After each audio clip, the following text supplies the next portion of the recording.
Samantala, Atinto Coalition nagsagawa ng concert sa El Nido, Palawan na bahagi pa rin ng pagsusulong ng ating karapatan sa West Philippine Sea. Silipin natin yan sa sentro ng balita ni Rod Lagusad live. Angelique, matapos na matagumpay na naidaos ng Atinto Coalition ng send-off concert nito sa El Nido, Palawan na bahagi ng kanilang ikatlong civilian mission, kaninang umaga ay namataan naman ang dalawang Chinese Coast Guard na malapit sa barko ng Atinto Coalition dito sa West Philippine Sea. Ang mensahe ng Atinto Coalition sa kick-off concert sa El Nido, Palawan bilang bahagi ng kanilang ikatlong civilian mission. This historic concert is our love song to the West Philippine Sea and the frontliners, everyone who stands up to protect it. Nagpasalamat naman ang lokal na pamahalaan ng Kalayaan kung saan binigyang diin nito ang kahalagahan ng patuloy na pag-iit ng karapatan ng Pilipinas sa West Philippine Sea. Every Filipino should co-own our battle, should co-own our advocacy for the West Philippine Sea.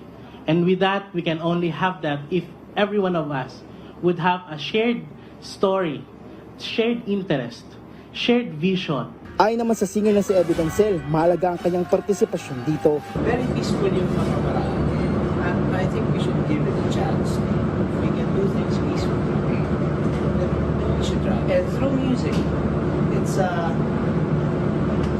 think it's great. Naging handog naman ng singer na si Noel Cabango ng mga awiting tumatak sa pagiging Pinoy. At tinapos ng Filipino boy group na Horizon ang Sea Concert ng Atinto Coalition.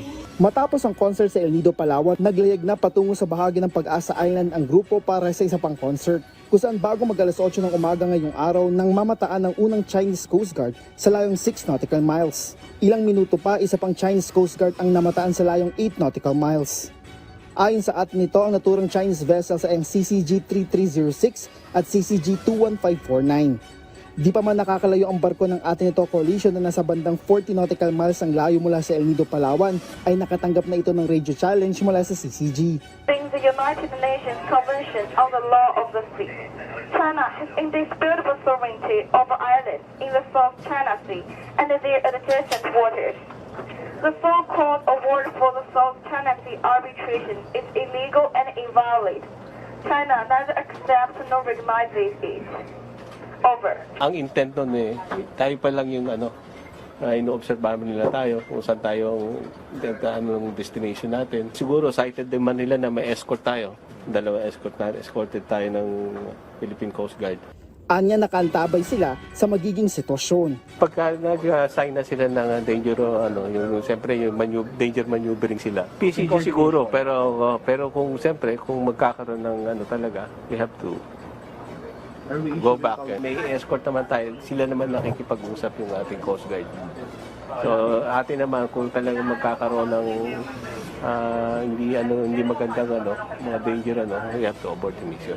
Base anya sa bilis ng takbo ng barko ngayon, inaasahan na maaring makarating sa bahagi ng Pag-asa Island bandang alas 2 ng hapon bukas. Angelique, sa kasalukuyan ay nagpapatuloy pa rin ang paglalayag ng Atinto Coalition patungo sa bahagi ng Pag-asa Island. Habang kasabay naman ito kanina ay namataan natin ang mga barko ng Philippine Coast Guard. Una nang sinabi ng PCG na magpapadala sila ng dalawang barko para i-escortan tong barko ng Atinto Coalition. Ito na nga yung BRP Melchora Aquino at BRP Malapascua. At yan muna ang latest mula dito sa West Philippine Sea. Balik sa iyo, Angelique. Okay, ingat kayo. Maraming salamat, Rod Lagusad.